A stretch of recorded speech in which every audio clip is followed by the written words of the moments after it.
Hi friends, welcome back to our channel.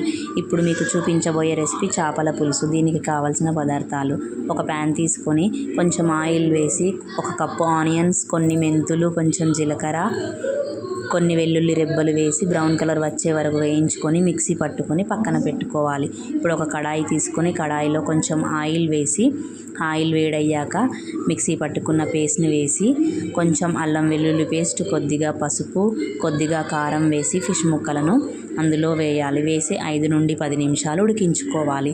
Fish ముక్కలను already మనం కారం కలిపి పెట్టుకున్నాం కాబట్టి కొద్దిగా వేసుకోవాలి. మీ రుచికి సరిపడా సాల్ట్ కూడా వేసుకోండి. ఇప్పుడు ఒక కప్పు చింతపండు రసాన్ని వేయండి. వేసినాక 5 నుండి 10 నిమిషాలు ఉడికించండి. అంతే, ఎంతో రుచికరమైన చేపల పులుసు రెడీ అవుతుంది. నచ్చితే లైక్, షేర్, సబ్స్క్రైబ్.